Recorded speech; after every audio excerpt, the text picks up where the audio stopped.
We got life, brother. Oh god. Philosophy talk is live. So we'll begin. What does it mean to be alive?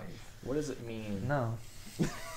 What does it all mean? I'm vetoing. Why do you guys always start this off with like dumb shit? It's not about. We could have a formal. Grab this one. Okay. So Both of them. Reach. Okay. The other one's for you. So the questions we have today Hydrate. are: what would be the best government, It's a good theoretically, if we could just build one entirely? Comrade, we already know. It's a big question. Build one out of thin air. The next question is: should we have multiple presidents instead of like a singular president? If it should be like a team. Duh. And then the last one is That's the for long ass one. long ass winded one. Trump's son is getting a divorce, but his critics may be hypocritical because they want to break up families via abortion. You say via abortion? Oppression. Deporting. Deportation. Yeah, deportation. Brother, I like your hair. Thank you, brother. Is it just fucked up here? Oh, Just fucked it up a little bit. fuck. It's okay. There we go. He's an old man. Oh, But he takes his time, so okay. it's usually not bad. He's delicate. He's willing to spend the rest of his golden years on your hair. Yeah, his fucking Bronze Age years, really. Whatever comes after that. Alright. Iron. Copper. Yes. Okay, so we'll begin. Best government. Okay. So the question is, what is the ideal government? And now it's our turn to answer. Why is it communism?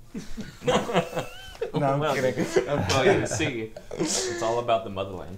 Yes, comrade. All right, Okay, but so yeah, go. You start. I'm gonna say I haven't thought about this at all, and I don't agree with what I'm about to say. Honestly, man, I don't. Okay, know I enough. say a dictatorship. Okay. Why? But instead of one dictator, There's 15. it's like 10 to 15 really fucking smart dudes with Without good going, intentions. without going to the other With good podcast, you already know who asked the second question, the multiple presidents one.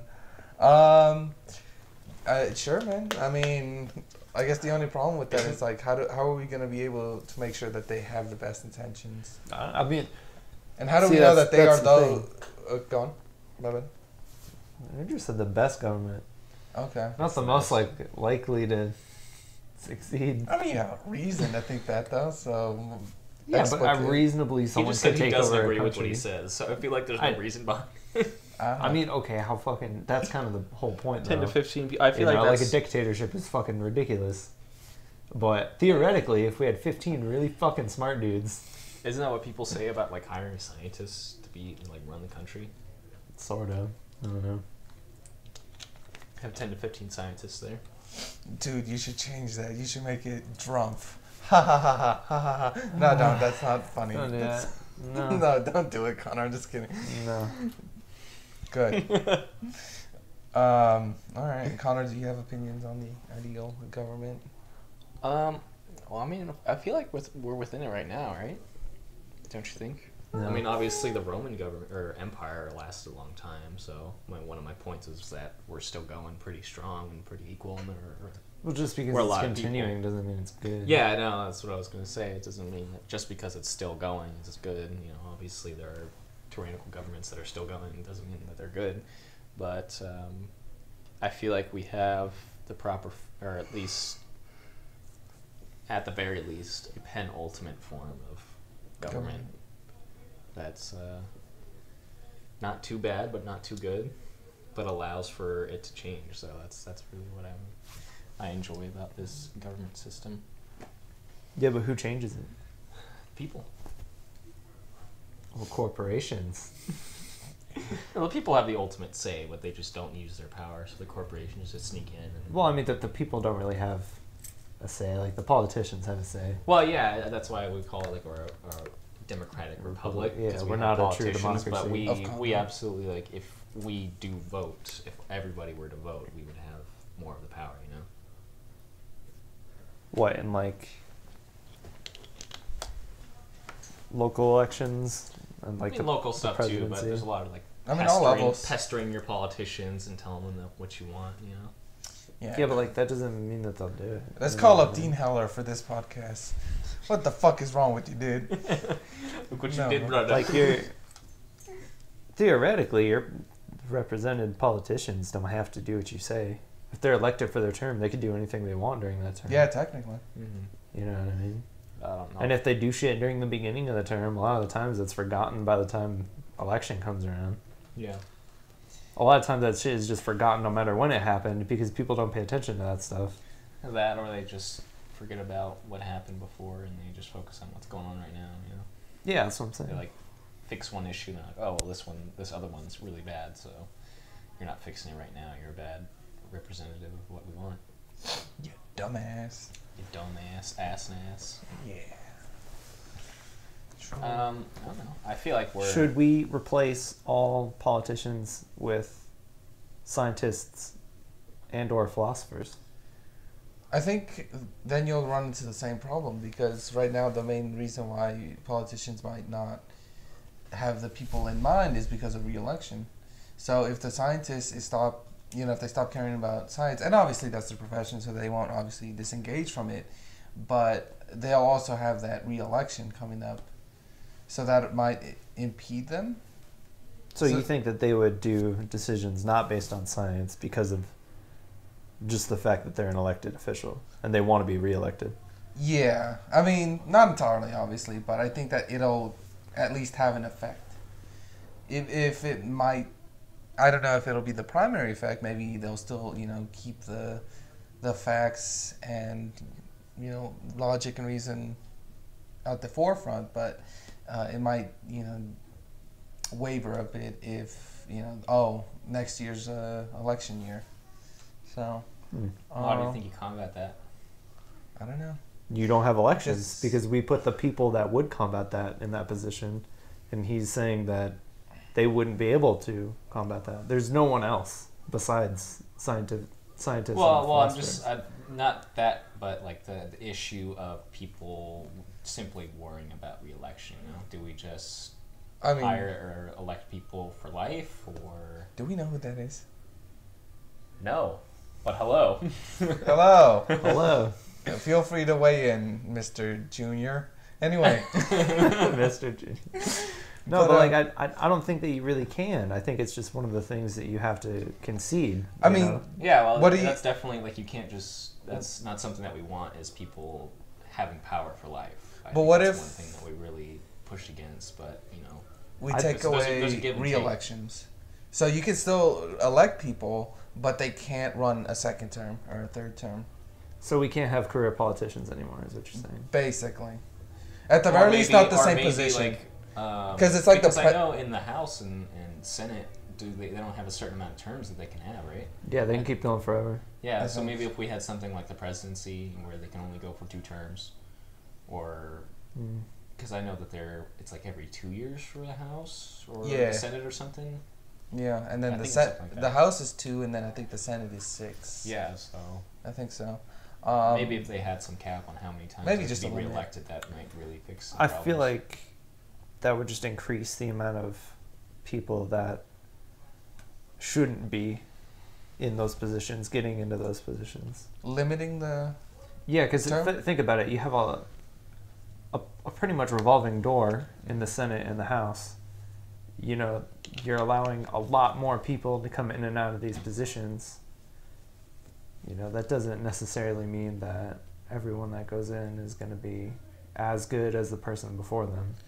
Well, I True, think we're not really trying to fix the problem of who's good and who's not. I think we're just trying to fix the problem of politicians simply worrying about being reelected. Like the And- first year is usually yeah. about like, oh, they go through some policies or whatnot, and then the second year is just all about reelection, or their last year. I guess it's a good And argument. having individuals who are really good at ruling, staying in those positions. Yeah, that's kind of what I'm getting at. Like, I understand that you're tackling a problem. I just think that what would come of that is we would get not the best people in those positions more consistently. And kind of like with what he's saying, I feel like really what that means is if we find really good politicians, we can't have them for very long. And that sucks. You know Yeah, what I mean? but that's still. That was That's part of the election process. You know what I mean? I mean, even with presidents, we can have a good president. I mean, who was it, like FDR or something? Yeah, but that's across a much wider area. Like one president for all of the United States is a huge sample area of someone to be a president to come up. You know what I mean? Yeah. For each state, having a revolving door like that, you know, you only have the population of that state. Yeah, but you know, maybe if it were like a limited amount of terms that you could have, you could increase the years that are in these terms, like say maybe so like to 8 or something, 8 or 10 years, something like that. Okay, So, I kind of see. Yeah, maybe if it was like 8 or 10, maybe. I don't know. I'm just trying to think of something because you can't have people in there for life because that's a big problem. Yeah, but you can't commit them that long either, because think about it. If you elect someone, that basically just gives them free reign for 8 years. You know, they can do whatever. But you know, there are also they're not checks threatened and by balances that. in place where people can vote them out of office. Oh, okay. So how does that work? I'm guessing probably, I don't know how much it is for vetoing or trying to vote the president out of office. I don't know how that works in the Senate or how many votes that is. I think So that's how something- that works is the House, to basically impeach someone, right? You're Yeah. saying? So the House has to come to a 2/3, I think, decision So to 66%. create it, and then the Senate votes on it. And the Senate also has to be 66%, I believe. Okay. So So it has to start in the House and finish in the Senate. Mhm. And 2/3 is a lot, Yep. you know? That's So it's really a tough issue because obviously politicians at that smaller level don't have those levels of checks and balances, you know. yeah, and that's kind of what I'm getting at. Like, if they're committed to an 8 or 10 year term where they can just focus on, you know, the law Yeah. and actually doing their job, then we stand to lose a lot from shitty politicians who get there and then they don't follow through. Yeah. You know what I mean? Like, maybe, I don't even know, because if I say a trial period, then really that comes down to basically just another re-election. And that kind of ruins the whole point of what we're getting at here. I think we need to change the laws revolving around campaigns. I think if we limit how much funds can be spent on campaigns, or even just limit it entirely to be like each person with a campaign can only spend, Yeah. $20,000. into that, but Huh? limiting how much money goes into Yeah, it. limiting how much money, and then having like a standardized like information source for all of the people. This like eliminates like slander and like, you know, all the shady things that they try to do to get people to not vote for the other guy. You know what I mean? Yeah. So instead of focusing on bashing the other person, they focus on what they're going to do, and that's really what Pretty people much. want. Everyone thinks Congress is failing at their job. The majority of people approve of their congressman. I heard about that too. Yeah. I think this points to a bigger issue. I agree. I agree entirely. It's kind of like that thing I was talking about on the last podcast. Like, if you have a test, you look at each question, you think each question is right, and then in the end, you think that you got at least one of them wrong. Yeah. You know? I think it's also people not looking into the issues and understanding how Congress actually works. You know, it's just, I tell my congressman I want this, and then if they don't give it to me, or if it doesn't happen, it's their fault. But they don't really look deeper into the issue and how these policies go through in terms of Congress. You know? Yeah, I mean, I think that's true. I agree. I think a lot of people don't see the bigger picture for the issues that they're fighting for. Yeah. You know what I mean? But at the same time, you know, I don't know. I think his point does point to a bigger issue. If Well, the what general, else- thinking with that is that maybe the reason why there isn't why like Congress is usually slow, and it was obviously developed to be like that, is because there isn't a full consensus of what to do. You know, because like you might have like a majority Democrat or majority Republican, but you don't ever have the full support. And even then, within the party, you obviously have divisive issues. But and again, like the terms, like politicians, like for a president, like all of the promises they make, do you really think 4 years is enough for them to do on all of them? If even like half? Obviously not. Well, I and think like if you get to 8 years maybe. And that's because, you know, you have all these multiple, I don't know. Like, I'm not advocating that we have one party in control, because obviously Yeah, for sure. that's not That's like not if you how look it's at other supposed to countries, work. that's yeah. But at the same time, the way we have it now, where it's so divisive, that's kind of why it seems like Congress is failing at their job. Yeah, it's Because like it's if the other side has the majority, especially in the House too, it's like anything that you want can't get through, more or less. Yeah. Like it's all what Republicans want or Democrats want. Obviously, there are serious issues where they come together and they actually talk about it, but the smaller stuff, it just doesn't seem like it gets anywhere. Or if it does, it's only in terms of what they want. What if we limited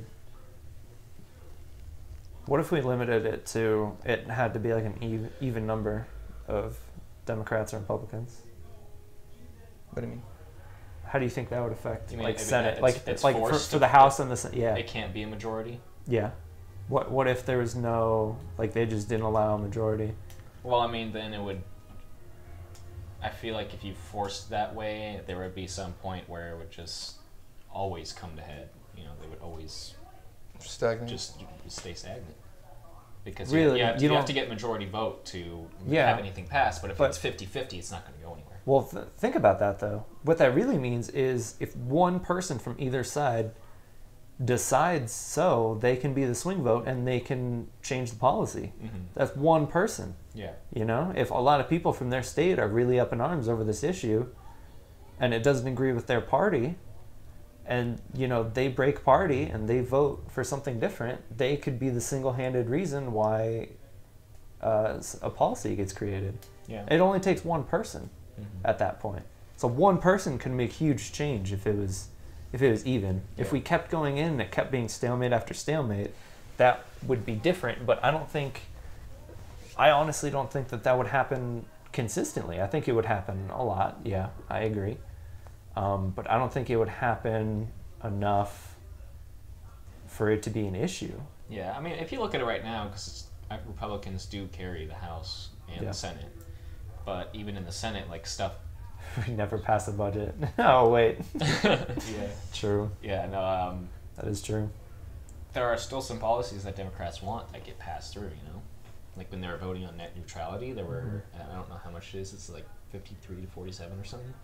Democrats 52 to 47. I think that's what it is. But I think they got the 2 votes that was Republican. yeah, the 2 votes that they needed from Republicans to stop net neutrality from going through or being revoked or something. No, I don't think they did. I think it went through. I think it might have. I don't know, but they needed It like definitely one more. went through. They literally needed one more vote from Republicans.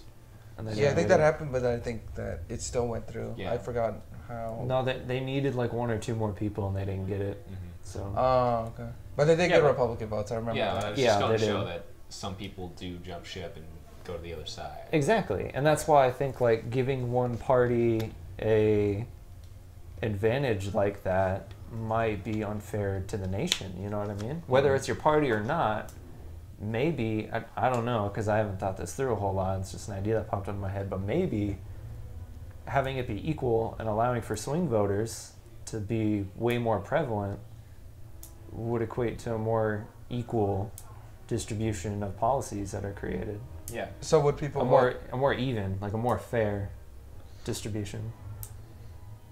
So wait, would That people pretty vote for much those cement or? the two-party system, though, wouldn't it? You can't win the presidency as an independent, but you can win. Yeah, I agree. And what I meant more so is like, you know, maybe there can never be more Democrats than Republicans and vice versa. But if it came down to it and there was like, you know, a couple open slots, there could also be like an independent here or there. Or maybe they could only like limit the disproportion between the 2 parties by like 1 or 2 members. Yeah, maybe. I was thinking like have 1 or 2 that have Yeah. to be run as independent or something. Oh well, yeah. Just so they're not like they're Yeah. not affiliated to one side and they can actually look at the issues. Well, if I it don't comes think- to his head and it's like a really big thing, you know, or if Yeah. they have to elect somebody or bring them down, or I don't know. I meant like Exactly. instead of forcing it to be even, Yeah. like forcing it to be even within a margin of like 1 or 2. And then outside of that, like you can still have independents run and get elected, but what they do is they affect that ratio, and that ratio has to stay within what we like set for it. So say if we set it to like a 50-50 because it's 100 seats in the House, right? Or the Senate. Mm-hmm. So we could So, have yeah. 48, and then we could have four independent. But like, to be honest, like we couldn't do that. Like that's not something that would be possible. Yeah, but that would still come out to even on both sides. Yeah, that's what I'm saying. I'm just saying like we couldn't restrict it to any sort of proportion because then 'cause like if you're forcing people to do that. well, you'd basically be creating fake elections because if you come to an election and there's a Democrat and a Republican and the House and the Senate are skewed one way or another because the rule it can't be the Republican or the Democrat because then it would break that rule. So then the Democrat or Republican automatically wins, you know? Yeah. Then that's not an election. So like this is just theoretical. Yeah. Like it's not possible, but I don't know. I think it'd be interesting. I don't know. I think there are definitely some ways that we can, at least, I wouldn't say reestablish, but clean up the policies and checks and balances that we have now for the time that we have now.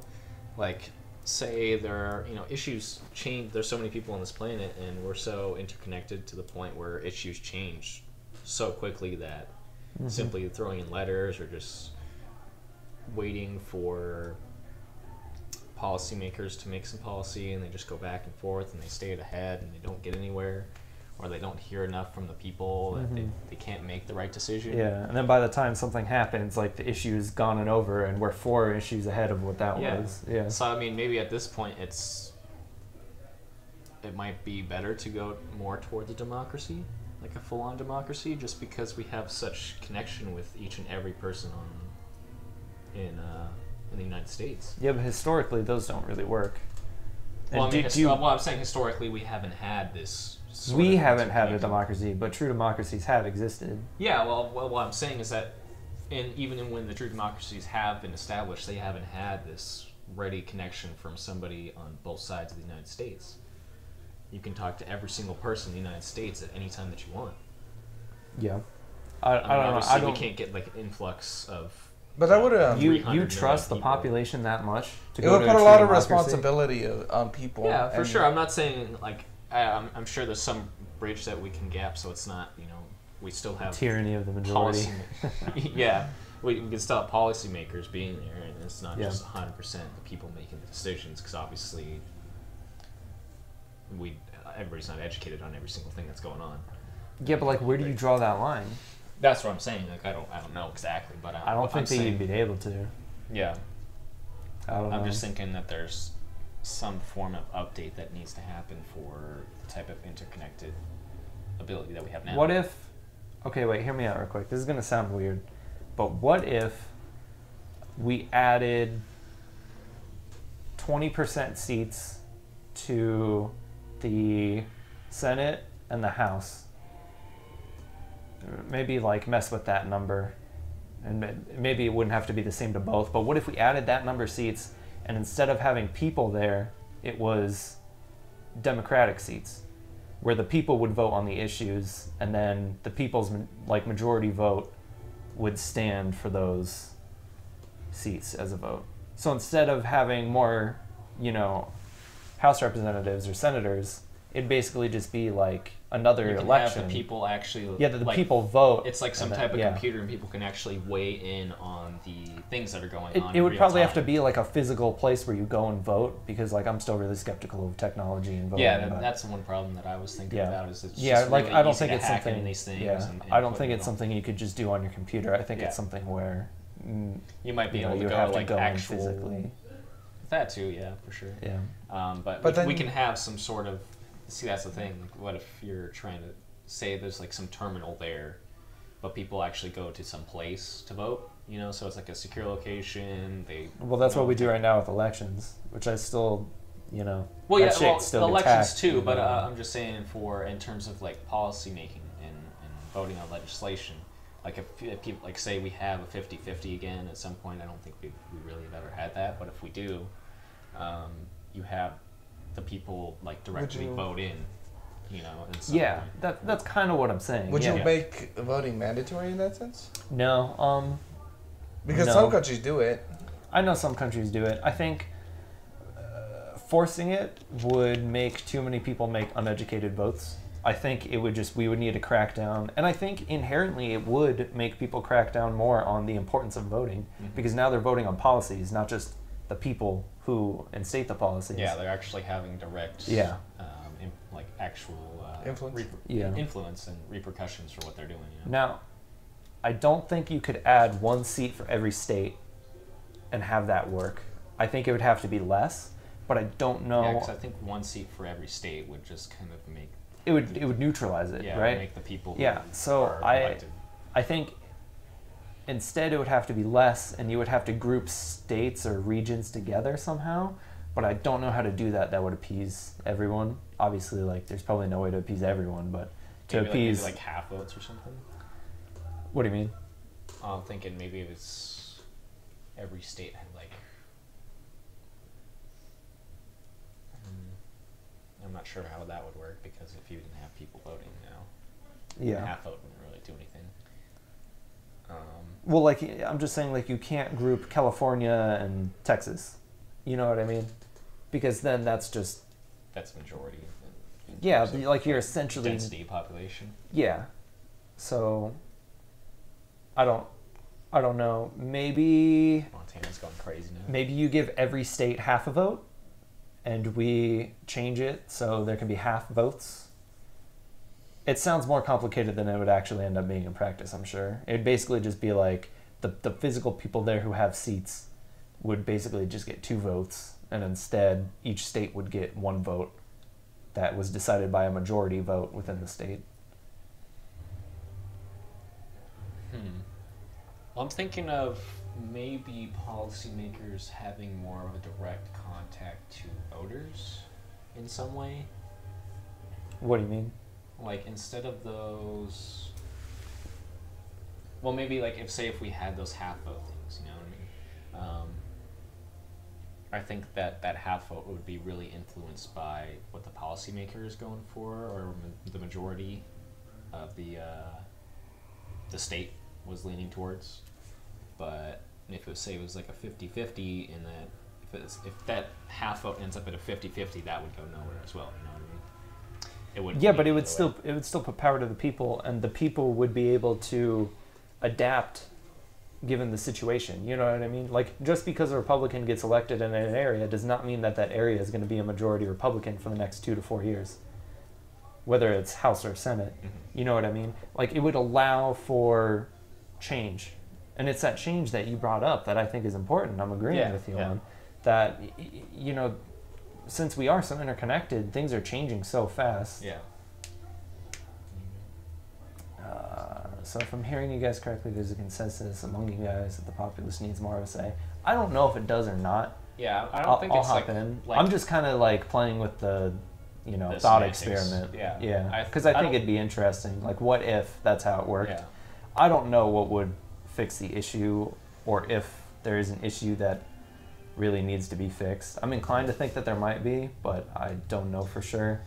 I don't think it's an issue of saying that people need more of a say. I think it's an issue of their voice not being heard, in the sense that we'll get direct communication of what's going on.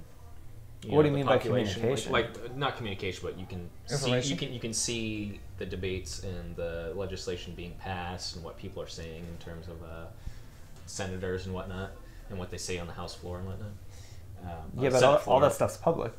Yeah, no. What I'm saying is that it's a one-way line of communication, you know, and people can't. So the people should. People can't say anything back, in a sense. Mhm. If you hear what I'm saying. Yeah, but that's what he's saying. Like what you're saying is giving, the general. Yeah, I'm people not saying more it's of a- like I don't really consider that more of a say. I think it's a faster line of communication, because they'll go on the floor, they'll vote, if it comes to a head, they wait I don't know how long until they come back and start talking about it again. But I mean, the best thing that people have to talk to their senator is writing letters or going to his office. A lot of people aren't doing that, obviously. No, and a lot of times you'll only see the receptionist or the. Yeah, and they're like, oh, he's The out of intern. office Yeah. or something. But I was just thinking of the I mean, I voters, would the voters having agree. some type of influence in real time. That I mean, I would say that maybe the population would need more of a say, just because it's like. I guess you could consider that more of a say.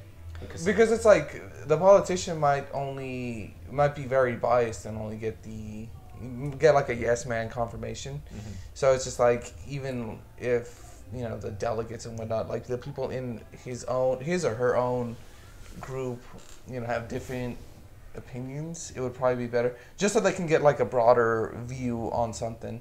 Yeah. And like, obviously, since people have different opinions, even if they agree on something, they have different opinions on how to go about, say, a policy. Yeah. I think that maybe it would be a good idea for the politician to have some sort of more direct line of communication. Yeah, I'm not saying that everyone should be able to meet and greet with their politician, because then nothing would get done. Yeah, that's definitely a lot more. That would just dilute everything. Yeah, but like, how do you do that without it getting hacked? Yeah, see that. I feel like it's just not possible. Yeah, for sure. Until we have like insane levels of encryption, Mm-hmm. and even then, like, that's not the only way these things could get hacked. Like, there's many ways it could. Yeah, and it's just the right person who knows well enough that can get into it. Mm-hmm. But I think like what you guys are saying is kind of resting a lot on the idea that politicians are doing strictly what they think that who they're representing wants. You know what I mean? I don't think that's true. I think a lot of the times that they're doing things like for personal reasons. And I don't mean like they got bribed. I mean like, okay, yeah, sometimes they get a lot of money from special interest groups. Yeah. But they see the issues, and they're ones that there are ones that they are affected by, not affected by. Yeah, I think that they tackle issues not based on what the people of their state want or need, but based on what their party thinks. You know what I mean? Mm-hmm. Like, they just follow their party 98% of the time. Yeah. And I think that's stupid. John Stuart Mill felt the weight of this. He understood the danger of the tyranny of the majority and also the danger of a government with too much control. I appreciate the thoughts being laid out. For sure, man. Yeah, it's tough. You have to find a good balance, which is why I kind of thought of the whole, having ghost seats that are voted on by, areas. Mm-hmm. The more I think about it, the more I like the idea. I'm sure there's some caveat that I'm not thinking of that would just dismantle it, but if theoretically everyone could get in and everyone could vote on it in a way that wouldn't be tampered with, everyone who wanted to vote.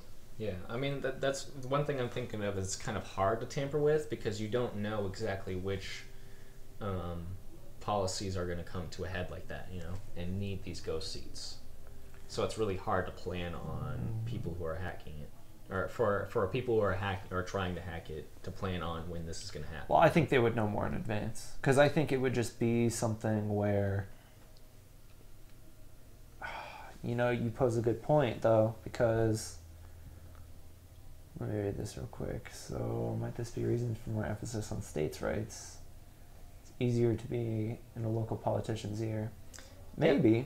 I don't know. That's something that I've thought about a bit. And well, I think the problem is giving the federal government too much power, Because once you start weighing in on an issue in terms of them passing laws on, problems that go on within the states. Yeah. I mean, obviously there are certain things that are just a nationwide right or a nationwide policy, but certain things that you give them the power that they don't necessarily have before, like say if we start weighing in on something about free speech, or we try to compel certain words, that's not power they have right now to change it.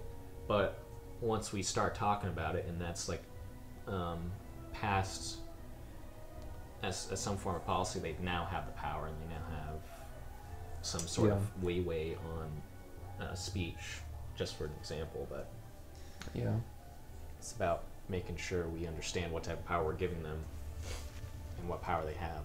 Plus, I mean, I think there's also a point to be made about states' rights, because it's like, why should people in, say, New York dictate what people in Kansas are doing, like on a federal level? And obviously, like, states have power over, say, healthcare. I think. Yeah, there's certain education. things that they can say no to, like there's federal minimum wage, and then certain states can have like a minimum wage, or they have like if some states, if you get tipped, you can be paid less or something. Mm-hmm. I don't know. It's hard. I think you definitely have to go into like certain issues and see where it's like actually being affected in terms of states. Because at what point does it become something that goes up to federal level, you know?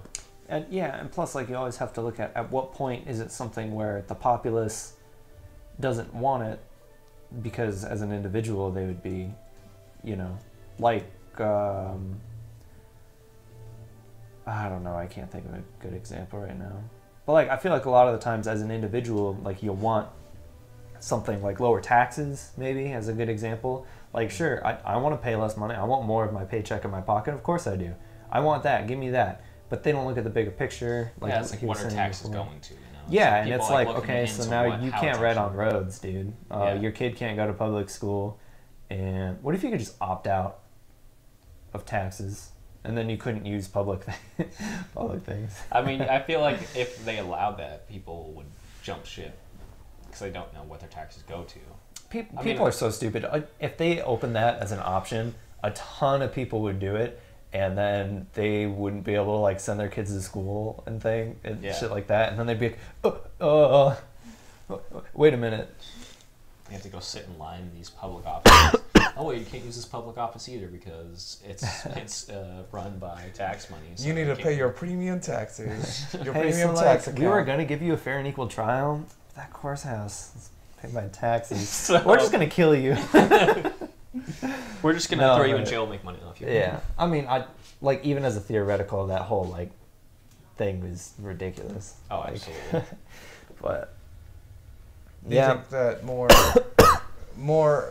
tax policies should be at least brought onto like the vote? Because like if you guys voted federal level. No. Well, for any level, I guess. Because like if you guys voted so. last November, obviously we had a few questions. You know, there was like where we could tax gas a bit more for like the roads, and like if we did do that, just like a project, like obviously we'll have the same amount of taxes going to education and whatnot, but like say, I don't know, I'm trying to think, like obviously in that question last year, or no, actually 2 years ago, that's since the election happened, but I think it was something about like repairing and revamping public roads, and obviously I think like even if we voted no on that, we would still use money for roads. It's just we wouldn't be, you know, going back to our old roads and whatnot. Like, should there still be an emphasis on people getting a vote on more taxes that aren't like essentially, like, because obviously there might be people that don't want to pay taxes for schools because they don't have kids, but even if you don't have any kids, you should still pay taxes for school because, you know, this person is gonna eventually replace you, this little kid, you know. Yeah. So I think that the problem with putting taxes into the common person's hand is the problem that, like, it's just that problem we were just talking about. Like, people don't see the bigger picture. People are going to want to pay, like, as least taxes as possible pretty consistently, I would think. And, yeah, like you're saying, like, I feel like a lot of people who don't have kids would say, I wouldn't want to pay for public schools. I feel like a lot of them would be like, schools are important. Like, I went to school, you know? Like, we need to have schools. We need to have better education for the future of this country. You know what I mean? And for the future of, like, everyone around me. But I think the problem is a lot of people they either don't recognize that or they don't care. And I feel like there's enough people in that range that it would be an issue. Yeah, you know absolutely. what I mean? I think it's like, you know, you don't let your kid just go at it at the pantry. You know what I mean? Like, you tell them what they can eat that day, you know?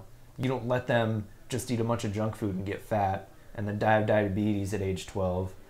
You know, you have to do, you have to do what's better for them. So when it comes to I think people will vote for higher taxes in any form when it comes to something that they want, you know? Yeah, and plus, like, that's exactly what you're saying. If it's not something that they want, they're not gonna pay for the taxes. And I think something Or maybe it's not something that they want, but it's necessary. just something kind of Well, dumb. okay, Yeah. I want Like a to address stadium. that. Yeah, I Yeah. want to address that. I don't think that that's dumb. I think that Yeah, I don't think that's dumb. I It's think- definitely people paying for what they want, you know? no, not even that. Yeah, okay, I a do have lot of opinions as people well, look though. at the stadium that was built here in Las Vegas and they go, "Fuck you! You just wanted football here. Double fuck you." But then when you look at all the people that it'll bring here Yeah. and the money that it'll bring So they're in, not But I if you would- look in the long-term. long term, yeah, if you look in the long term, I have not looked at the numbers, but I believe that there's a good chance that because of this being Las Vegas and people loving to come here and gamble and shit, if someone shows up for a football game, they're gonna contribute a lot to our tourism industry, and that's kind of what makes Oh, this place absolutely. run. But- so, Yeah, so I'm I completely think around I think the average person who comes here for a football game will spend more in our local economy than in almost any other area that has an NFL stadium. And I think because of that, I think it justifies us maybe spending a little more on the stadium, but I think that comes down to a lot of scrutiny. I agree. If the math shows that that's not going to be profitable for us in the next 10 years, then fuck it. I don't think we should do it. I have not looked at the math. I remember seeing a statistic a long time ago that I'm not willing to put a lot of faith in right now. But if it was true, it would side with what I'm saying. But I think that having the stadium there, I don't know. I think it's too early to tell, and I think that if we ran the math, there's a really good chance that it would be beneficial in the long run. Oh, I'm But- But absolutely and that's certain not that for it every is. area. Like Yeah. I know Yeah. for a fact there's been places that built stadiums and it went under. Yeah, Because it was a stupid fucking investment. I'm sure it'll be really good here because where are people going to stay? Yeah, Casinos. exactly. What are they going to do in the I casinos? feel They're like it's going going to to get be drunk. great. They're going to play stuff. They're going to waste money. They're going to go to the stadium. They'll come back. They'll waste some more money. It's a really good place for it to be at. Yeah.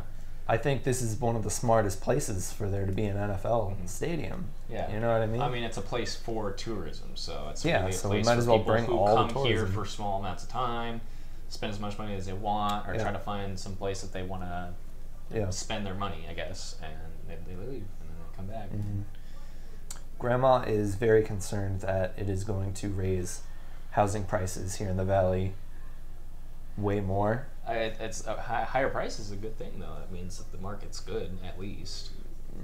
If people can't afford it. I mean, what happened in Las Vegas especially is that people started buying houses during the recession because... Well, yeah, but they also thought that people wanted the houses, too. And they're No. Like, people that, didn't have that much money before, they thought, oh, wow, I can actually move out and go to a better house because, houses are so cheap.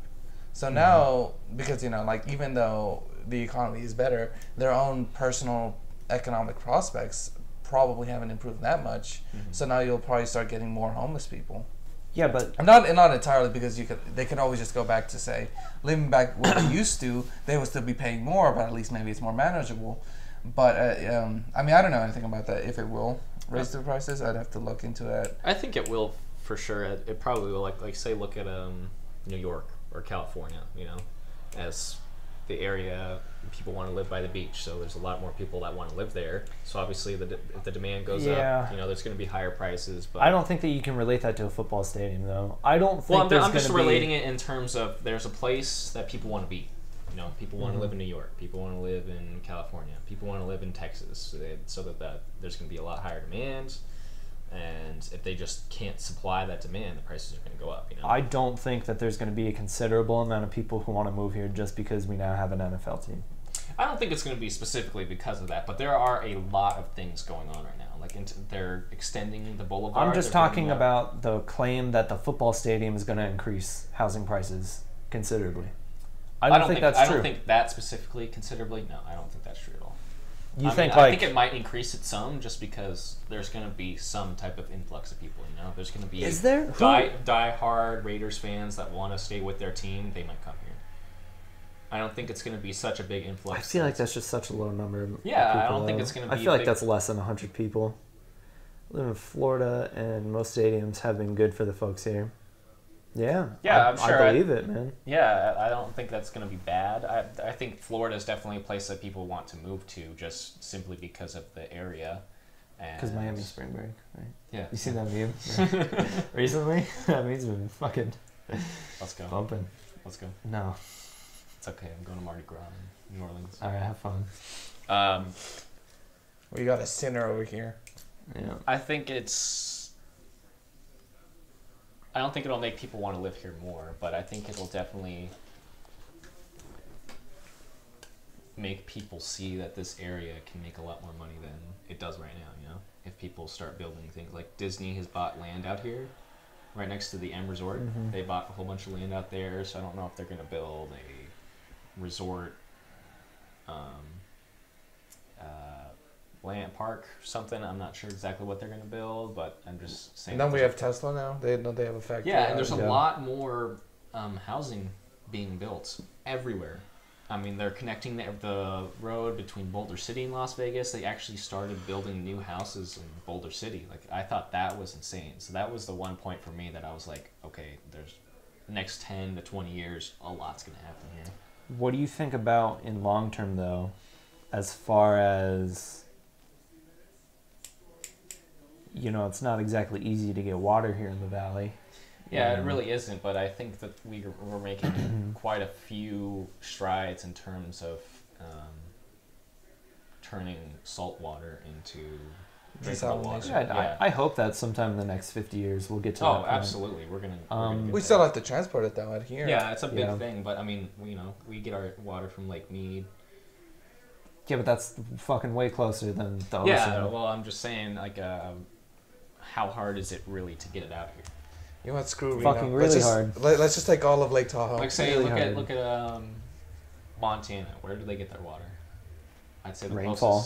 the closest A lot of natural groundwater. or drinkable freshwater area is Michigan. Lakes around Yeah. there. That's Montana probably- gets a lot of rain. I'm sure they get a lot of rain, but where are the reservoirs in terms of Well, like lakes and stuff like that. Midwest.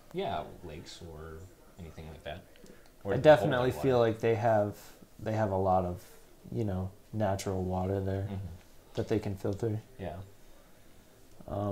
Like that whole area, 1 to 2 state boundary around the Mississippi, they have a decent amount of water, except for I think Oklahoma and Kansas have issues sometimes.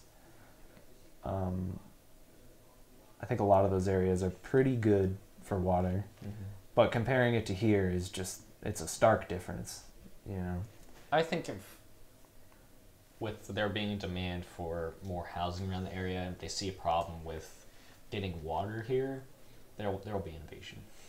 We'll innovate in some way. Like, it always seems like it'll be a problem. I hope so, but I don't think that that's a guarantee that it'll happen. Like, just because there's a need doesn't mean that there's going to be a solution. Well, I mean, look at how many people live here, Say Lake Mead dries out. You think this whole entire state or this area is just going to become Well, I mean, Well, what else are We're they all- going to do? Look Where else at, are we going to get water? There's South Africa. Cape Town, I think. There's It's a been big. places that had to be evacuated because of water. I don't know if it's shortage. evacuated yet, but I mean, they are running out of immediate water source, so they might eventually have to. Yeah. So So I'm thinking that once population becomes bigger and there's just less places for people to go, they'll have to innovate in some way to get water across huge spans. I mean, they can get oil across thousands of miles. They can definitely probably get water across that type of. Yeah, but area as well. that's different. They don't need to move nearly as much oil as they would need to move water. Like, it's order of magnitudes more of volume of water they would need to move than oil. Like, it's probably 100 times more water than they would need to move. And it was already hard enough to get them to try to build the oil pipeline. Yeah. Trying to build something 10 to 100 times bigger than that. Yeah, but it's Be less fucking less crazy. area to span. It's like what between here and Huntington is like 200 miles to 300 miles. It was like 298 miles when I went there. About 4 hours. I don't know. It's something like that. It's around 3. Yeah, so I mean, for that, just that oil pipeline was like over 1,000 miles. Yeah, but that's only 4 times bigger. We would have to do at minimum 3 of that whole fucking project. Yeah, Just to get you water probably here? have to do that much. We would have had if to not do more. that tomorrow to get it ready for when we finally come up with desalination. You know what I mean? It would have to be like ready to fucking go when we come up with the innovation. Or at least it might if we get to that point with our water here.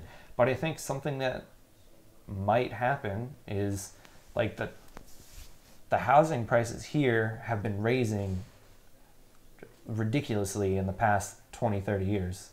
If you look at it statistically. And there's more people, but I worry that what's going to happen is we're going to get to a point where we're not ready to fully acclimate with how much water that we need, and it's going to be in an extreme water shortage time because of we're going to dry out Lake Mead, not entirely, but probably close enough to where we understand, we see the writing on the wall, clear as day, that we're fucked. If you look at Lake Mead, you can see the levels exactly that have gone down so much. And I'm worried that we're going to get to a point where there's no way that we can sustain it, and there's no way that we can build infrastructure to sustain it within the time frame needed. Like, I'm worried that we're going to get to a point where we have 6 months left of water and it would take 4 years to build the water line.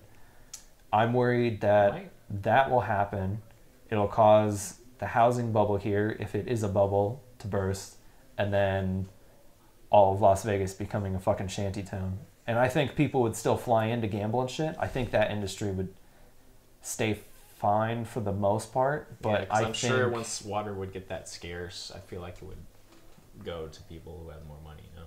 Yeah, absolutely. I think, I don't know, it'd be really tough. I think that how far we've expanded here in town is irresponsible considering the water needs. We'll see, man. I mean, I don't know. I don't understand how exactly. I just see that as a possibility that I'm worried about. I don't know what they did for California to bring them out of their drought. Didn't they just got lucky with rain? Right? Yeah, and they were what's it like when you're configuring your water, like where you're not using it as much. They were rationing it. Rationing, that's what. So they were rationing, so it did get to that point. But I mean, we've gotten to that extent too. Like the watering the lawns. I think if you own a house and it has grass, you can keep it. But once you get rid of it, they no longer put grass in front of any home or backyard or anything. Mm-hmm. Yeah, so it takes up a lot of water. Yeah, they put pavers. They actually pay you for it. To take out your grass, they pay you to take out tax your water breaks or your grass. Yeah. So, I don't know. I feel like we'll find some type of solution, but if worse comes to worse, we'll find some way to migrate people. I'm sure. Oh, I'm sure people it's not about finding a way. It's just the fact that people will move. Yeah. Because shit will get it'll be prohibitively expensive to live here, due to the cost of water. I gotta go to the bathroom. For sure. Oh, I believe it is time for me to head out. Okay. So go to the bathroom before you. All right. I will continue the conversation with my good friend here. Hello. So what do you think about this whole water thing and how we're bringing more fucking people here when we shouldn't I don't know if we shouldn't be, because I don't know exactly how far the technology is coming right now. If we're on track to get desalination within 10 years and to build some sort of infrastructure to funnel that to us within the next 20 or 30 years, then maybe it's a different conversation entirely. Maybe we should be, continuing to expand because we'll have enough infrastructure to maintain it. But sure. I haven't heard anything about that. I've just heard growing concerns about. I mean, I know that they're building a pipe that literally goes to the bottom of Lake Mead, to like the deepest depths, but that's so we can totally fucking drain it. Yeah. But you ever been to Lake Mead? Yeah. It's nasty. I don't. It's fucking nasty. Absolutely, it's gross. Yeah. The last time I went was like hiking, and like fortunately we didn't have to go in it, and it was scenic enough. But like actually trying to swim into it, no, it's our own wasteland. It's hard. So it's hard, man. You know, I don't know what we're gonna do with that. I really don't. But I honestly feel like claiming that the Raiders Stadium is going to increase housing prices, because our grandma has been saying that. I don't think it holds up substantially. And the other thing that bothered me is she said that it already is, and it already did. She said that places were going up like hundreds of dollars a month in like rent, and I'm like, I remember looking at apartment and housing, things like 3 or 4 years ago, and it is basically no different than what it is now. I don't know where this, this huge range is, but I don't know. No, man. What you talking about? Talk about how Grandma says that the Raiders Stadium is going to increase housing prices by hundreds of dollars. I mean, And it's like $100, like that's not really a huge margin in terms, because since it's like hundreds of thousands to buy a house, Oh, she meant like renting? rent. Yeah, like apartments are going to go up hundreds of dollars, and renting houses are going to go up hundreds of dollars, in just like a blanket sense across the valley because of the new Raiders Stadium. I don't think so. I don't think so either. I'm not ready to just completely discredit it. Some But huge attractor in terms of like this, somebody finds some way to make a lot of money for a lot of people, like exactly. that would do it. Like if we opened up a giant fucking mine here, people would come here for work, yeah. But A no mine. one is gonna fucking come here. Well, okay, let me rephrase. Very fucking few people are gonna come here just because the Raiders are now here. Yeah, I don't think it'll be big enough to really But- do anything. I mean, maybe in some areas know. if they're moving, like if they say a huge influx of people moving close to the stadium, Mm-hmm. around that area will go up, but that's probably about it. Yeah, That's all we'll see. So I don't know. I'm not too worried about it. I'm not too worried about it either. I'm just worried about, the water thing kind of bugs me. It doesn't bug me a ton. Like, I'm sure I sounded like very fucking worried about it in our past conversation, but it's just something that I don't want to leave my radar because you're worried about it because it doesn't seem like a huge issue right now in terms of people, and you feel like I'm worried about the potential of it being a huge issue. Yeah, it'll be worried about when it's too late. Yeah, I want us to like actually look at it now, but you fucking know people don't do that. People don't do that as far as like politics go. I feel like we have though. Like in terms I of, feel like we look more like look 30 at to the 60 grass, days. in terms of the grass that they did, like if the water wasn't. I think Las Horrible. Vegas casinos are actually using the least amount of water that they've been using ever, like historically. Yeah. Yeah, So, but like it's still a lot, obviously. They're making but strides in a good direction. They're actually looking at the possibility of. yeah, but I'd be worried that that's just appeasement. Like for example, do you guys remember the whole fucking what was the guy who found a dead body on YouTube? That asshole. Logan Paul. Yeah, Logan Paul. Remember when YouTube was like, we're gonna remove him for our most prestigious group of YouTubers? Mm-hmm. Like that was just appeasement. Like he's still there, and he still had ads ran on his channel. Well, he did that, and then you see his next video. He No. he tasered a dead rat. What the fuck? Yeah, and they took his ads out. He took his advertisement away. Completely. Yeah. He's demonetized. So. Well, all I'm saying is that like beforehand, when they did that, it felt like just appeasement. Like people Yeah. wanted something to happen, so they did fucking like the bare minimum. Mm-hmm. Just because they were making him money. He was making them a shit ton of money. Yeah, a So- shit ton. I think once it becomes like an actual bad, because he came out and apologized. Yeah, that was some bullshit. Like, I don't think. And I I've think ever he took seen it down, anything didn't he? like He took down the apology video he too. did, I believe. that. Yeah, it was like a few hours afterwards, but people recorded it. I don't know. It was just stupid. It was stupid. It's stupid. I worry about these things where like, policies get put in place that don't actually substantially change anything, but they're just there to make people think that like, oh yeah, Something's going on. we're moving in the right direction. But it's like, no, if like, you did fucking nothing, and nothing good is gonna come of this. Yeah. All you're doing is like prolonging the inevitable, and we need to come to a place where we can, solve some of these problems. But shit, I don't know. Sometime. One day. We'll see what happens. You guys have fun. Goodbye, Spider-Man podcast. being I will see you next week. Yes, my brother. Brother. Now it's time to get intimate. Brother. Oh, more than just brothers. You can move that chair. Right? All right, guys. Get out of here.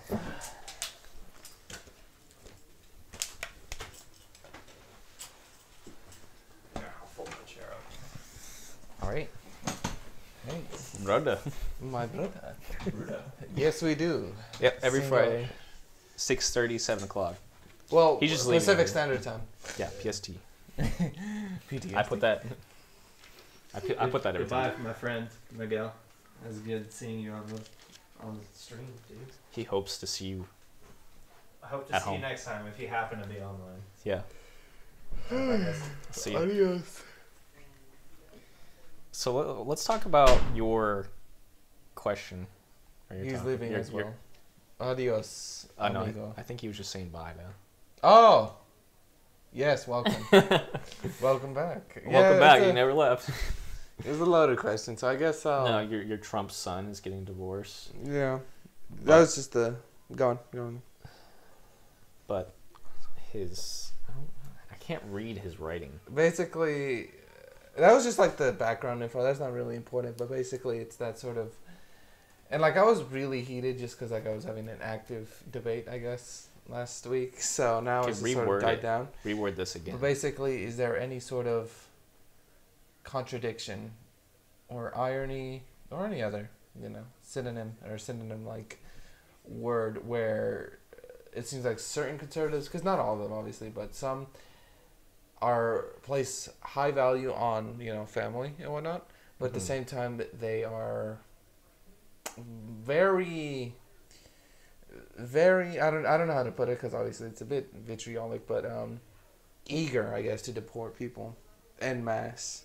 And obviously it's generalizing and putting words in people's mouths, but you get what I'm saying, right? Yeah, so they're very for family values, but deportation destroys families. In a sense. And they're eager. Not always, of course. Yeah, but you can't really, plan for if it's going to destroy a family or not. Right. But there's a pretty high chance, Yeah. Or there's a high enough chance that it should be something that's considered. Is that something that you're trying to say? I Or guess at least like, if they hold families so high, that's something they should think Right. about before they deport. and people. really I guess it's just because you'll have like liberals and other people who are left leaning that are actually for higher border deportation and whatnot. Yeah, I mean, But like I guess like that's why I didn't really want to say it was conservatives, because you could find people on both aisles. yeah, but you definitely see more of the people on the right talking Right. about deportation and Right. higher security for the borders and whatnot. Yeah, because it's like I don't know. I was thinking about it, and I'm not even entirely sure. But I mean, did you have any opinions, or at least like when you first heard it, was there something striking?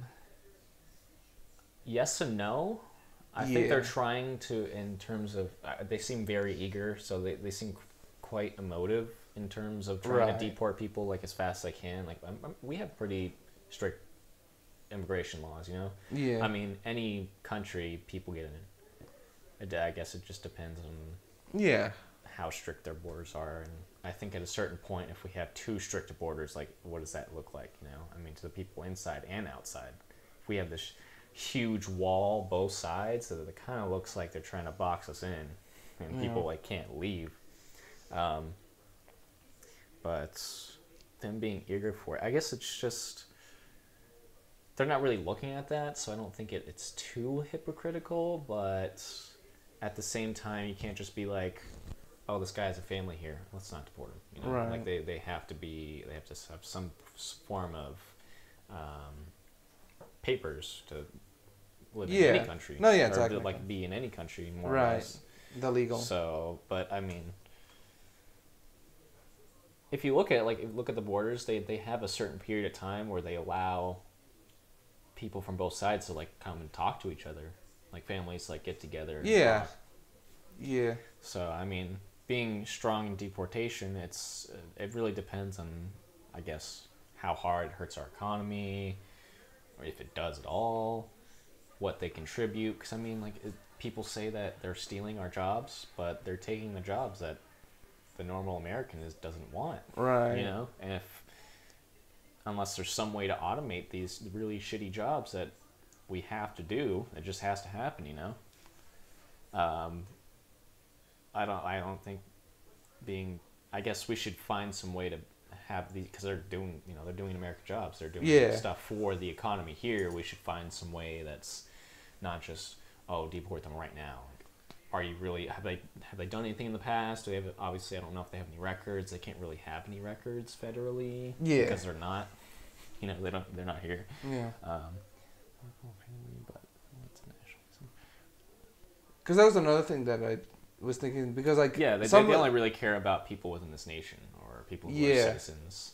And then like they'll sometimes say that, you know, obviously people that some of the people that are crossing aren't always the safest people, and that's obviously true, because you can look at the refugees, like the Syrian refugees, and obviously not everyone there not everyone crossing is civil in the sense. Yeah, they're not productive to the society that they're coming to. You know what I mean? But at the same time, like, what's the percentage of that? Yeah, because that really matters. They're really just trying to crack down on it because they don't want illegal immigrants here. They're being somewhat racist.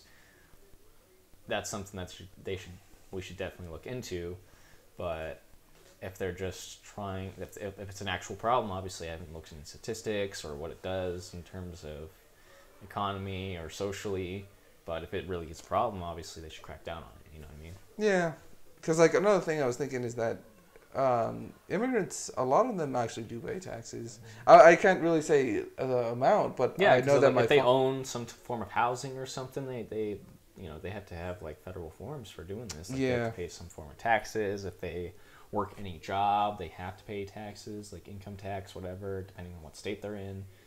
So, like, I think that they definitely do pay taxes, because if they don't, you know, the IRS is gonna find them, and then they'll find out that they can't live here. Yeah. So. No, yeah. I mean, but then if you look at it, they're just only paying taxes so they don't get deported. But of course, somewhat. I mean, like if you look at the process, it takes like how long it takes to become a citizen or even get a green card. It's like 5 to 10 years. It's a really long time.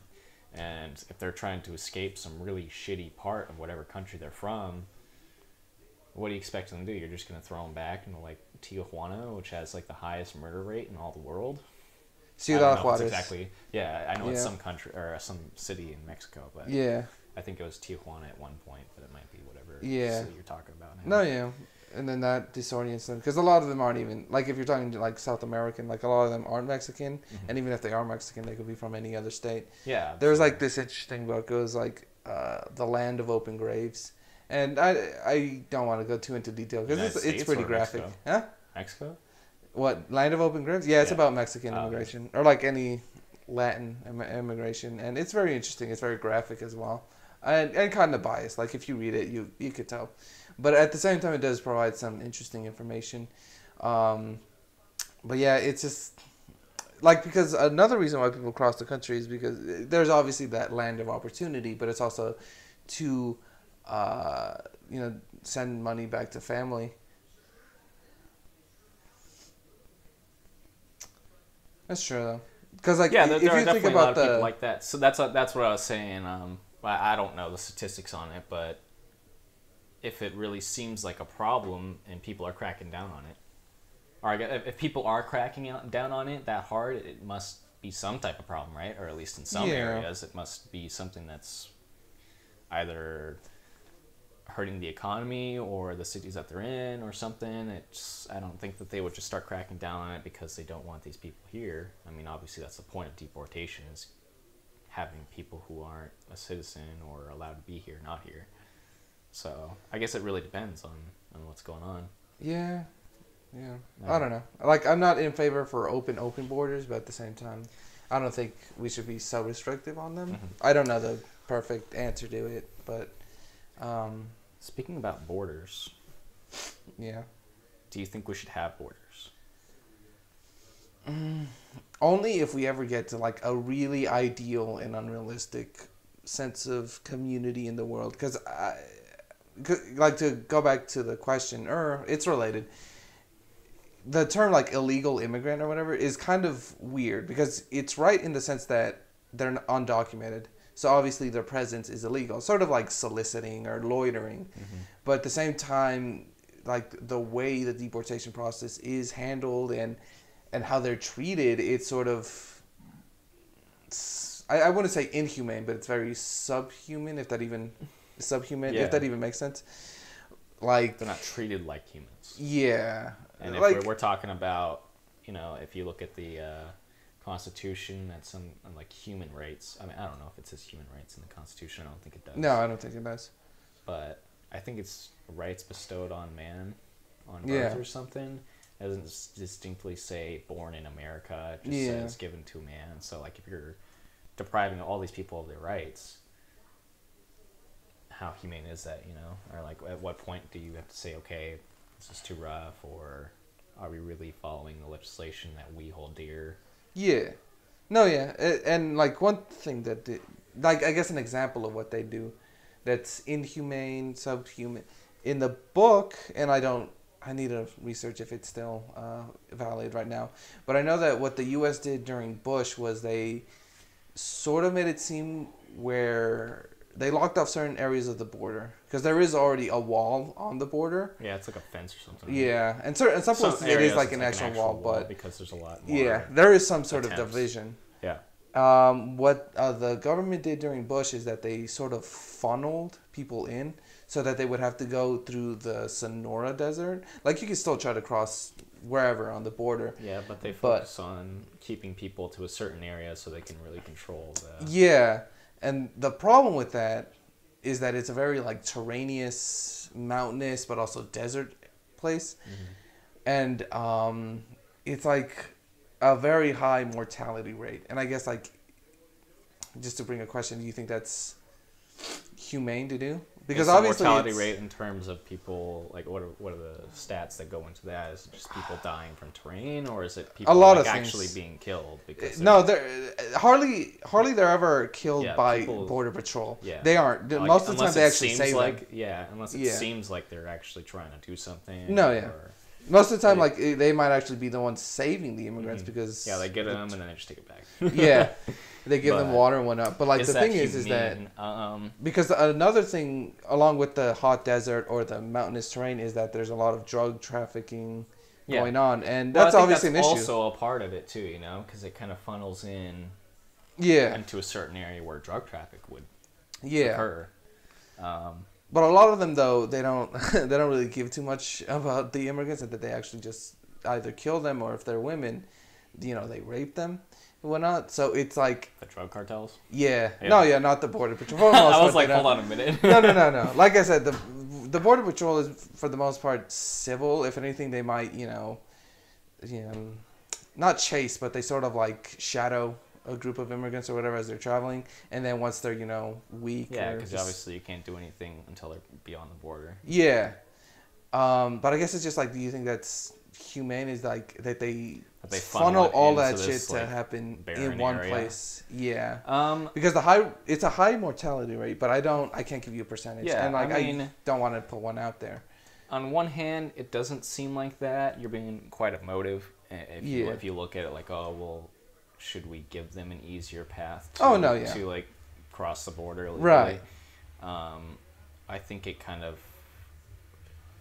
might, I guess in a sense you could consider it kind of humane, because if they really narrow it down to like the only possible area that's easier to enter is something that's really terraneous and it's really like rugged area and it's really tough to get through, then it kind of drives people from trying to cross the border illegally.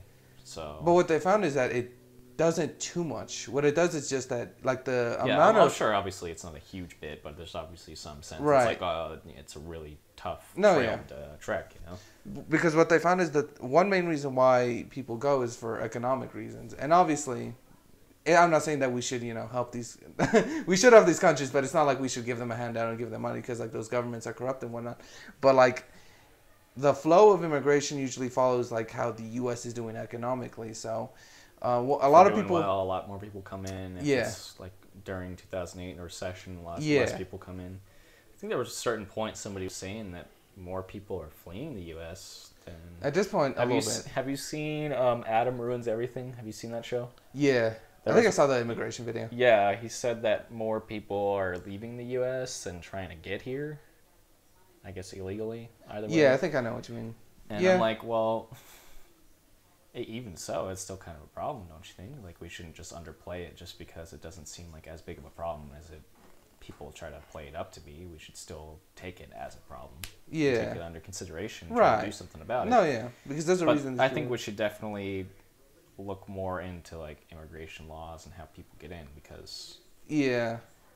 on one hand, we only have a certain amount of resources, and obviously that's kind of inhumane by saying, oh, well, you're not allowed to live, or you're not allowed to have the resources that will provide for your family or give you a healthy life at least. I don't know, there's a lot of issues that get into it, but if to sum it down, I think I don't consider it inhumane to bring it to that, you know, because if they're willing to like cross a border where you can be shot if you look like you're dangerous and you're already going into a dangerous place, so it's not really that bad. It's kind of just tactical, really. Right. I don't know. I suppose so. That's not too crazy, but yeah. No, I'm not a big fan of like having open borders, like an open flow of immigrants. Oh, so yeah. Back to my question: do you think we should have borders? With how things are now, yeah. But like, yeah, like if there were ever a time, I'm not just thinking like immigration or anything, but no, I mean, generally. yeah, I get what you mean. No, I think now it's just, yeah, I think we should still have borders to. Audio is desync to LMAO. I think that's how it's always been. Like, it's always been where, like, the voices. Let me see it.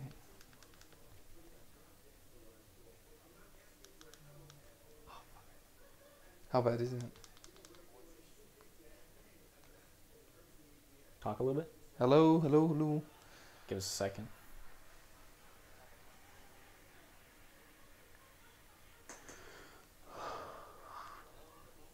It's fine. Oh, okay. It's fine on my phone. Anyways, So nice. do you think we should have borders?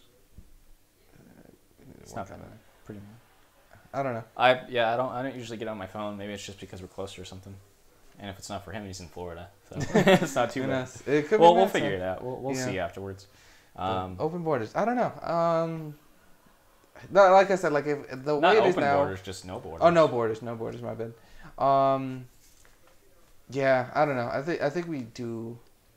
I wouldn't say we need borders, but I think that it's probably for the best, just because like people will still have those national identities. People will still divide themselves and whatnot. So even if we don't have technical real borders, I think we'll, for a while, like if we were to take away borders right now, you know, it'd be a mess, I would say, but culturally there would still be some borders. So not physical. I mean, I feel like the physical borders between countries and whatnot allow for cultural borders. They're kind of one and the same a little bit. Maybe.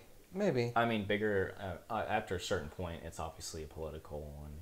Yeah. And whatnot for because people. I mean, if you look at some European countries like Germany, for instance, there's a big difference between like northern and southern Germans, and the same as with the UK. That's like a cultural border. Yeah. But I mean, if you think about like countries themselves, like they have a general idea of culture or values that they hold dear to themselves, or I guess within a country, like say the U.S. Right. I mean, obviously certain areas hold values a little bit less than others, but they still abide, or at least have to abide by certain laws, and they get. I think it would depend on the nation, though, because I think if you go to certain African and Middle Eastern countries, what would that do to governments? Would it reduce to one? A few? I mean, I feel like it would. I feel like if we take away borders, it would kind of be a one world government, you know? Because then it's just. Then we talk about that.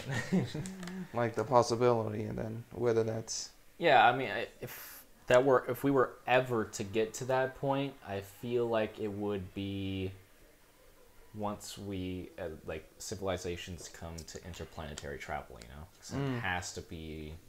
Yeah. At that point. I think that's. But I mean, if you even ever. Then, I feel like we'd still have borders, you know. Because, if you didn't have borders, say like some culture could just come over, like the U.S. could just go north for whatever reason. Try to like take over culturally and economically or whatever. So manifest destiny sort of thing. Yeah. Like everywhere now. Yeah.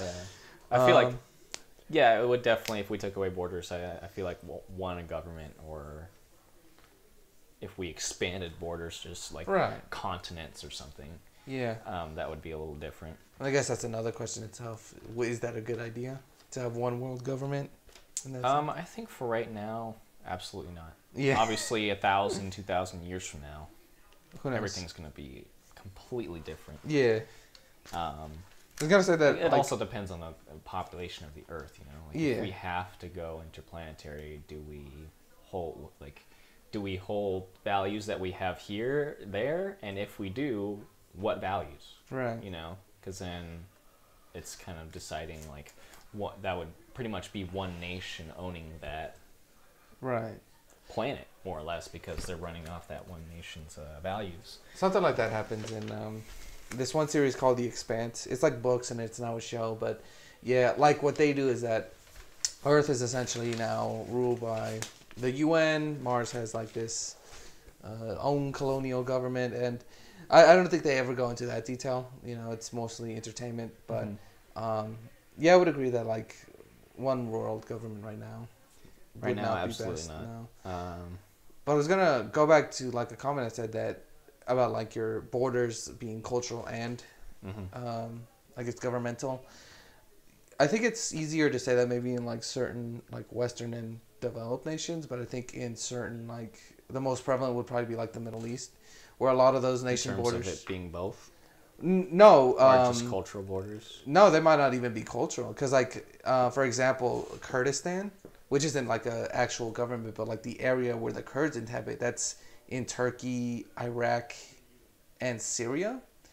But they all, like all those individual governments, run into trouble with the Kurds because they're just like an individual group. Because they're not Muslims, I think. Individual groups spanned across multiple countries or because borders, I guess. it's one culture, and I think it's even like I don't know, man. Like the Kurds are a weird concept to get around, but yeah, like most governments, they don't enjoy their presence. Yeah. And obviously, most of those borders were drawn, I think, in post. It was after World War II, I think. Yeah.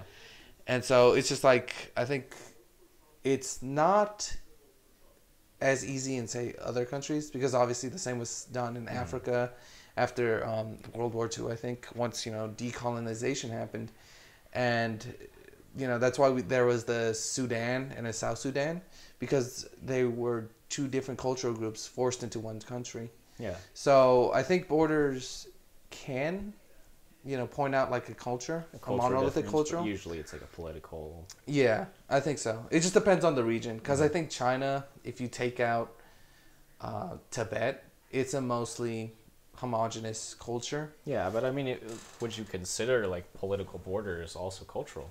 Because I guess it's an aspect of culture. yeah, I just wouldn't say that they're it's really derived from values of the people that established the area. You know what I mean?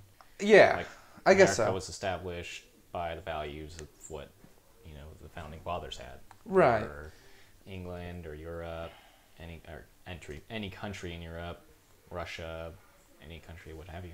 I guess so. But I mean, I guess I would argue that those post-colonial nations weren't conquered by a certain nation. They were just, cut into pieces by Well, other... I don't really think it matters that they're conquered by it. It's just who established it first, per se, or I guess... But it wasn't... I guess you would, in some places, you would look at it as conquering as well, because obviously Yeah. the Americas, by the anywhere European... that Europe went, Yeah. more or less. Especially the British Empire. Yeah. But, I don't know. I think they're just a little bit intertwined, I think so. That's I would all agree was with saying. that, though. I would agree with that. So I think it's definitely necessary to have borders so we can distinctly say that Yeah. maybe, not this culture is only for this area, but this is a culture that is Yeah, it's predominant. accepted by the people and wanted. So Yeah, I guess so. it allows for Yeah. every country to have their own culture, I guess. I guess Sure individual cultures to thrive, because Sure. if you have a one world government, obviously there will be certain areas. Because like if you look at the United States, every state has its own type of culture. Like Yeah. California is way different to Nevada. Washington is way different to Pennsylvania, what have you. I mean, obviously the east side is kind of homogenous per se. But Yeah, a little bit, yeah. I don't know. I don't know. Yeah, no, I was just thinking about that because Yeah, I would agree, people though. are like, oh yeah, just bring down borders. There should be no borders. I'm like, are you looking at this really? Like, are you actually thinking about it, or are you just saying we're all the same, peace, love, unity? And It's too soon for that. yeah, and like I understand the desire for these things, but there's a lot more that goes into everything other than just saying, "Oh, love somebody else," you know. It's kind of a hard demand to ask for people. Well, I think like saying unity just entirely as a species is tough because you're kind of throwing away some cultures in that sense, you know what I mean? Because some cultures say that these other people can't live. I think a lot of They cultures. can't. Yeah. Like, I think in a lot of Native American, just like indigenous tongues, the name of their own culture is the people because they think that they're like the people, they're, the like, definitive when it was group of established, like humans. they thought they were the No, only I people. mean, well, yeah, but it's just like when they meet outsiders who don't act or look like them, Yeah. they don't view them as people, It's just, but it's yeah, somebody else, second, third class citizen, stuff like that. yeah. So I don't know. That's just something that I've thought about for quite a while. What else you got here? I don't think it was multiple presidencies. Yeah, multiple presidents. First thing I thought of. What was the first thing you thought of? I don't know, oligarchy Oh, I thought it was Rome. of what? Triumvirate. Oh yes, we Having got our multiple Caesar, our Cassius, and our other guy that I don't think was that important. I know his name. I just The other guy, I think he was like a military leader. um I think that they all kind of, there was like Caesar was a bit of the head. He had a little bit more power than the rest of them. And then most ambitious. the other one was like political and the other guy was military in a sense. Yeah, and it's bothering me that Which I don't remember Caesar his though name. are you talking about? Oh, There were a million Julius. Caesars. That's true. The first dictator, not emperor though. Yeah, they wouldn't give him that power. No. But our boy Augustus. Good for the goal. But Multiple presidents right now, no. I don't know. Like I don't. I wish you were here to explain what he meant because I don't know if he explained it last podcast, but it was. Well, he kind of explained it as like one president kind of making all the decisions. Should we have multiple people that chime in on that? And I'm like, well, we already have that in a way. We have checks and balances, and a president has like the final say. He has to sign off on stuff. He can put it off for so long, but he has the final say. But he isn't the one that really establishes anything. Yeah. In a sense, he can put forth like values or something. He can persuade people or his, I guess, American people, but he doesn't really put forth any legislation or anything like that. Yeah, I don't know. I know what you're saying. I don't know if there should be more presidents. I don't know if Matt has anything else to add to that, but I don't know. I don't think that'll be the solution for the government. Multiple presidents just fixing the problem. I don't think so, because then it's just, do they all have equal say? Do they all have their own cabinets? Yeah, do they have their own cabinets? Do they have influence? Right. It really depends on where he was going with that, but I don't know. Yeah, I don't. all right, well, I think you can cut off there. All right, I guess that'll be the end for now then. Yeah. All right. Hold on. Put her there. Put her there, Brother. comrade. Brother. Brother. If Miguel's still there. Goodbye, friend. We're signing off. We sign off. We'll see you next time. Yes, next Friday. Bye-bye. 6:30 PD. No, PDST. PTSD. PTS. No. PST. PST. There you go. Pacific Standard Time. Yes. Bye. Yeah, credit stamps.